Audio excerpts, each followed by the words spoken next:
The fantasy football offseason is gearing up, and for many of you, draft season is about to be underway. For us, draft season has been happening all summer long over on Underdog Fantasy, and there are some players that we simply can't get enough of. Today, I'm joined by friend of the channel, Ron Stewart, as we go through the players we can't stop drafting at their current ADPs over on Underdog Fantasy. But before we get into it, as always, Ron, how you doing today, brother? I'm doing great. I feel like it's been, a quick minute since we've recorded something together, so I'm excited to talk some ball with my guy Danny on the Stock Exchange channel. Just pumped for this video. Yeah, let's fucking ride. But before we get into the first player, as always, y'all know what we got to do. Let's hit the damn intro.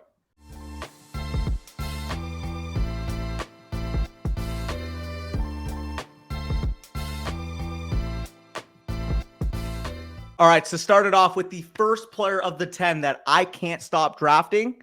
First player, Tony Pollard, running back of my beloved Dallas Cowboys. You guys see the jerseys hanging in the background. Currently going as the running back 7 on Underdog Fantasy, 20th overall player. And if you guys watched the Truth series over on the channel, I recently discussed every single second-round player, and Tony Pollard was an eye-popping one. In the 6 games prior to Dak Prescott's return from injury, obviously suffered that thumb injury in week 1, missed the remaining 5 games, returned in week 7.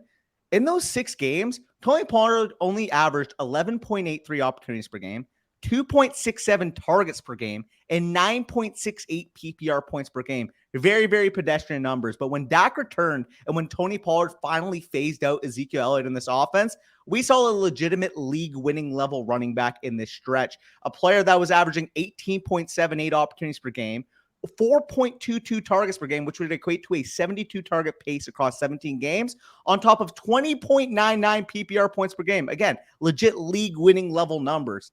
On top of that, we already know this guy's going to inherently be efficient. 5.31 yards per carry and 7.69 yards per target. Despite this increased workload in the stretch, with Ezekiel Elliott cut from the team this summer, with no real shooter there on the team to be able to absorb that goal line role, that short yardage role that we saw from Ezekiel Elliott last year, he's one of the few backs outside of the first round right now that I legitimately think, like I said, can win you a league. Obviously, the top 3 backs in the first round, Eckler, Bijan, Christian McCaffrey, everybody knows that if they hit, they can win you a league. But Tony Pollard and maybe 2 other guys outside the first round, I think legitimately have that upside.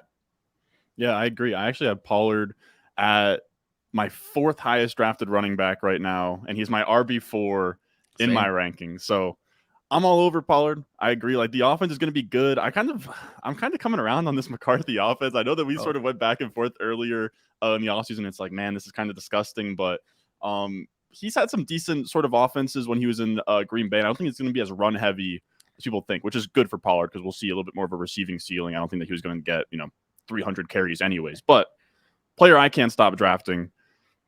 First on my list right now, highest drafted player, 23.9%, Kyle Pitts. Can't stop drafting him. 6'6", highest drafted tight end ever. 4.4 speed unicorn. And he is really talented. And that's kind of where it starts with Kyle Pitts for me. There have only been 8 tight ends since 2000 that have had over 50 yards per game in their first 2 seasons. It's Kittle, Shockey, Gronkowski, Graham, Hernandez, Kellen Winslow, Kyle Pitts, Travis Kelce. It's a star-studded list. He commands targets. The peripherals were all there last year. 34.3% target rate last year.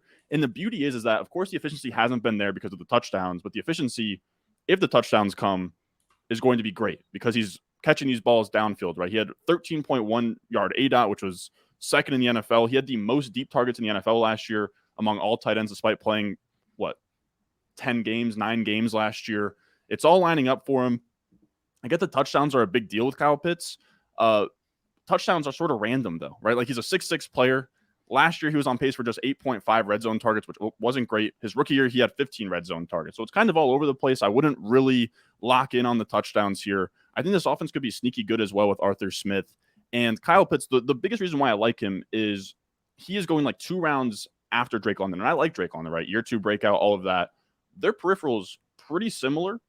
And you can get him 2 rounds later. And if you get like 14 points per game for Drake London, would be fine. It'd be like a fringe wide receiver 2. 14 points per game for Kyle Pitts, top 3 tight end league winner, right? So the bar he has to clear to win leagues is much lower than kind of the wide receivers in that range. Yeah, I completely agree with you when it comes to Kyle Pitts. You kind of mentioned just how good the peripherals were.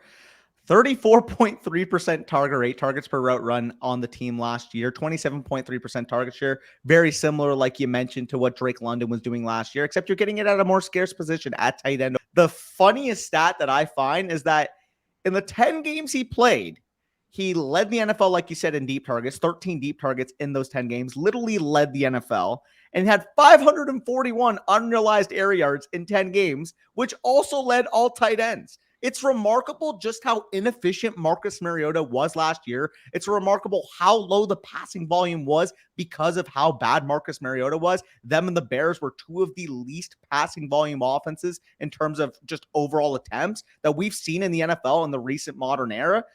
Even if Desmond Ridder is like the 25th best quarterback in the NFL next year, we could expect this offense to even get, let's say, 450, 480 pass attempts. Kyle Pitts is going to be a league winner at that type of volume. So, yeah, no, I fully agree. I love Kyle Pitts. Another player that I like, and I'm just going to tail these guys actually together because there's two of them. It's the Jaguars offense. It's Trevor Lawrence and it's Calvin Ridley. Calvin Ridley, obviously the main one here. You guys would have saw the wide receiver episode, but he's a guy myself and Corey have as a legitimate league-winning level player, guy that we both have inside of our top 25 overall players right now.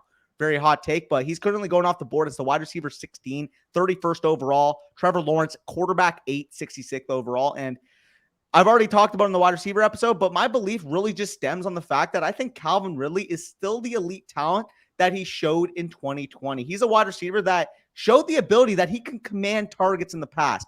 143 targets in the 15 games he played in 2020, about 26% target share on that Falcons offense, despite playing 9 games with Julio Jones that year. Julio Jones, who was prior to him being washed, he had about 700 yards in that stretch, looked like the same Julio Jones, of course, left some games early, but he still provided a ton of volume, a ton of output for that Falcons team. And despite that, Calvin Ridley was still their wide receiver 1.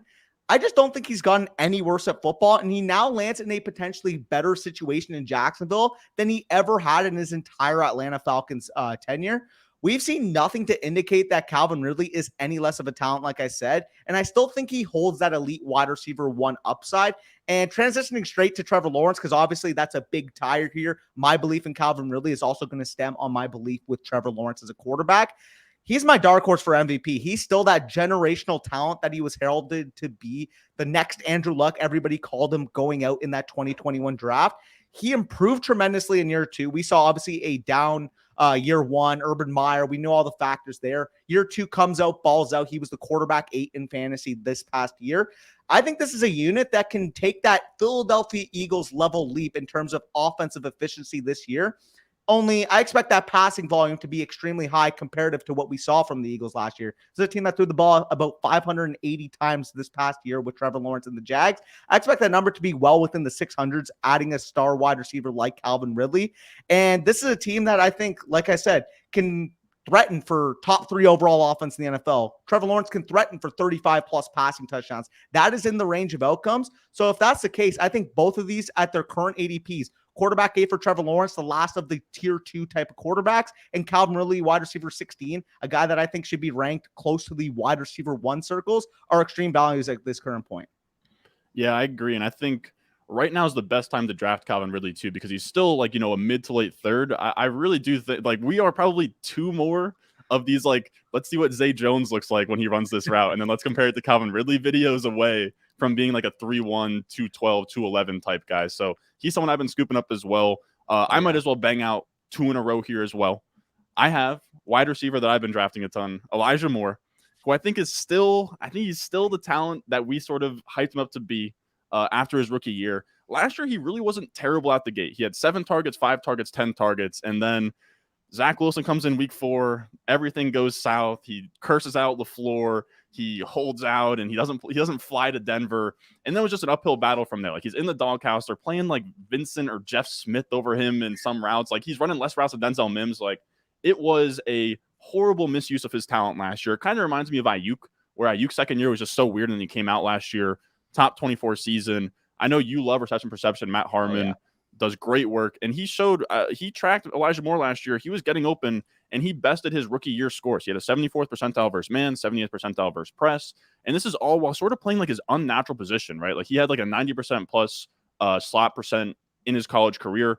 He wasn't really playing out of the slot until after the doghouse stuff, and it was kind of like the Jets sort of like giving him what he wanted, but it just never really materialized. But now we talk so much like Garrett Wilson. Of course, I love Garrett Wilson.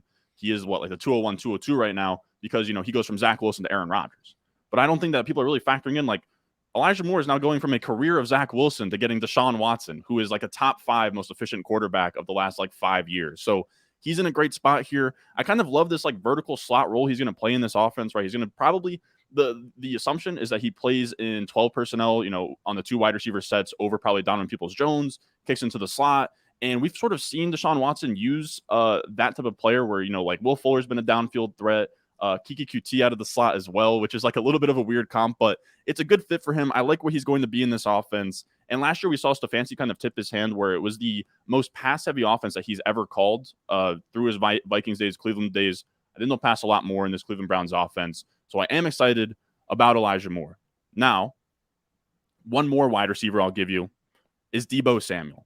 Now, I absolutely love Deebo Samuel. People don't seem to realize, but Deebo Samuel has been like, he isn't as much of a gadget as I think people sort of remember with Deebo, where last year he had, I believe, like a 20% plus target share. His expected points per game was around like 15. He was top 12 in both volume, expected points per game wise, volume in terms of target share. And that's all while also being this like crazy multi-tool player where he was 28.2% target rate last year, 12th in the NFL. He was a good wide receiver.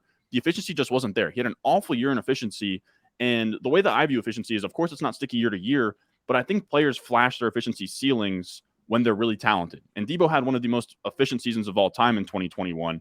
We're not even really making the bet that he's going to have another like crazy efficiency year, just having a good efficiency year. I believe last year he was like -4 under expectation in terms of what the expected points per game had him at. So I think that this offense takes a little bit of a step forward. I think Deebo kind of bounces back this year. And in terms of like single week upside, he could give you everything. He'd give you 100, 150 all-purpose yards, 2 touchdowns, win you a week. So Deebo's a guy in like that 3-4 turn area I've been taking a ton of. Yeah, when it comes to, I'll just quickly touch on Elijah Moore because obviously you guys who have been following the channel for so long have known mine and Corey's thoughts on Elijah Moore. Obviously, Ron echoing them as well. It really stems on the belief that you have with Deshaun Watson. Obviously, we believe that he's closer to that top 5, top 8 level quarterback that he showed in his prime in Houston rather than the play he showed in 6 games last year after missing a whole year and a half off. So yeah, no, I am completely bought in with Elijah Moore. Has the opportunity to be that second target on the Browns offense that you mentioned. I think could be one of the better offenses in the entire league. I think it can be one of the breakthrough offenses in the entire league, assuming Deshaun Watson returns to his play. Elijah Moore, talented player. 8th, 9th round type of pick right now. I think he might even go lower in some home leagues, which I'll be scooping all that value. And in terms of Deebo Samuel, he's someone that I personally haven't drafted a ton of, but I do see the upside appeal here. Obviously, last year dealt with his injuries, but he still posted over a 25% target share. He still posted over a 28% target rate. It really just depends on your risk level in that range. Like for me personally, I personally would gravitate towards a guy like Jerry Jeudy, towards a guy like Travis Etienne. So I haven't drafted a ton of him, but I do see the upside case. I do think he's fine. I'm about at market when it comes to Deebo Samuel. I like that call. Yep, for sure. So my next player that I cannot stop drafting, and I feel like this is going to be a guy that we both cannot stop drafting because it's a guy that we both loved as soon as he got paired with this quarterback, as soon as he got paired with this offense. That's going to be Quentin Johnston, wide receiver of the LA Chargers, going off the board as the wide receiver 41, 80th overall player. And like I kind of just said, I've gone through the song and dance on the channel before when it comes to Quentin Johnston, but this current opportunity cost for me is just such an easy smash when you're just breaking down the peripherals of both the talent and the situation when it comes to Quentin Johnston. First of all, if you're just outlining QJ as a prospect, some are divided as to how pro-ready is he going to be. Is he going to be, a Treylon Burke situation of last year? Or can he really step onto a field and be an immediate productive wide receiver? What I do know is that he's an explosive athlete that got taken 21st overall in the NFL draft. Glaring point in his favor when it comes to Quentin Johnston's talent. So now we go on to the situational ability here. And this is one of my favorite parts of his profile going into redraft this year. Justin Herbert is a top 5 level quarterback in this league. Quentin Johnston is going to be insulated with elite quarterback level play. Mike Williams, we know, a guy that I actually like a lot, is more of your volatile, big outside wide receiver that'll make big plays, but will never command a big target share. And Keenan Allen, the guy who has been the elite target commander of this offense, is entering his age 32 season and is coming off a year with 7 missed games this past season. So when it comes to Keenan Allen, I'm extremely worried about his longevity here. I'm extremely worried about his ability to make it through the season. I'm extremely worried that entering age 32, the typical fall off for veteran wide receivers, that he may never be the same type of player. Maybe he's a Jarvis Landry type of player in this offense rather than the prime Keenan Allen we've seen in the past. Kellen Moore's coming in. He's going to add more variety to this offense. It seemed like last year with Joe Lombardi, this is just a deep shot to check down level progression. We didn't see a lot happening in the mid game. We didn't see a lot happening in the intermediate portion of the field quite often. It was either Justin Herbert was going deep or Justin Herbert was checking it down to Austin Eckler. Well, guess what? Quentin Johnston is a perfect fit for winning at that second level of the field. Get him on those quick ins. Get him on those quick outs. Let him use that yards after catch ability to his advantage. I'm sure with a guy like Kellen Moore coming to town, with Justin Herbert entering the fray with this offense, with the wide receivers fully healthy, that he will be used in that capacity. And combining all of that on an offense that will not only throw the ball over 700 times next year, in my opinion. Justin Herbert threw the ball 699 times last year, despite major injuries to his top 2 wide receivers. Not only throwing it over 700 times, but those 700 passing attempts being from frickin' Justin Herbert would make it well within validated that he's going in the 7th, 8th round in current draft. So for me personally, even if he doesn't get off to a Garrett Wilson, Chris Olave level ability in terms of earning targets, even if he, say, commands 18% of the targets next year, if the Chargers throw the ball 700 times, that's 126 targets for a guy that can make a play on any single one of those plays. I absolutely love him as well. He's like I think I drafted like in the big board, which is like the pre-draft. I ended up drafting, I think 46% Quentin Johnston, and we hit the nuts with this Chargers landing spot. I'm all over it. Like, he's a guy as well where, especially on Underdog, is what doesn't make sense to me, where he almost has that Jameson Williams. And now, of course, Jameson Williams had like the weird stuff last year. He comes back from ACL and then they sort of ease him back in, and now you have the gambling stuff. But in terms of like a game breaker where he doesn't need, like, Quentin Johnston's not going to need 10 catches to, show up in your lineup and be amazing. Like, I'm looking at his game logs right now. Like, I know this is your Michigan team, but 6 for 163 and a touchdown. Like, he can touch the ball 4 times, give you like 100 yards and 2 touchdowns. You know what I mean? Like, he doesn't need a ton of volume. And in the context of this offense, when they're going to be moving the ball and passing a ton, I'm all over him. Yeah, 100%. I mean, just alone, even if he was, it's so funny to me because even if it was like a worse prospect that landed in this situation, like just from a pure redraft standpoint, it's pretty simple. You're getting potentially the 3rd target on a Justin Herbert 700 plus pass attempt offense. When you're combining that with the fact that the quote unquote number 1 target is dealing with injuries, and you got Quentin Johnston, who has shown the ability, like you said, to take limited volume, which if he got 126 targets this year, that would not be limited volume. He could take limited volume to the house. Yeah, no, I'm absolutely all over it, but I'll let you get into your next guy because I feel like we could talk about Quentin Johnston for the entire video. Yeah, 100%. And we're kicking it to the same division here. I've been drafting a lot of Greg Dulcich. He's a guy that I think people are a little bit scared off of because we had the Albert O situation last year, and it's a little bit tough to chase these young tight ends, but he's the guy that I want to be chasing, where he's almost, now, of course, Dulcich, not even close to the athlete that Kyle Pitts is, but he's operating downfield, which is what's so exciting because he's not going to need to beat George Kittle where he's making people miss and he's, adding all this yards at the catch ability. I have my database citation account, ADOT and everything. He is a 100th percentile ADOT in his rookie year. 12.7 yard ADOT is like absolutely bonkers. I think that was like a top 5 number last year among all tight ends. He ran over 90% of the routes last year. He already kind of had a rapport with Russell Wilson here. And I'm not all that worried about kind of the target competition in Denver. Like, we've already had Sean Payton and them come out that like Courtland Sutton could be on the move. Like, he's someone, I don't think Courtland Sutton's finished in the top 40 points per game since like 2020 or 2019. They drafted Marvin Mims, of course, but he's a rookie wide receiver. I like Judy, but Dulcich could be the 3rd option. He had a rapport with Russell Wilson last year, and it wouldn't shock me at all if this offense takes a step forward and they're, more towards league average than league bottom in scoring like they were last year. And Russell Wilson, someone who likes taking the deep shots downfield up the seam. I think Greg Dulcich is a nice little play here. I don't know that he is going to be an absolute smash 20-plus point per game tight end, but a guy you can draft, in the teens, like tight end 16, tight end 14 right now. I think he's someone that could just be an every week starter and a really nice piece in this offense.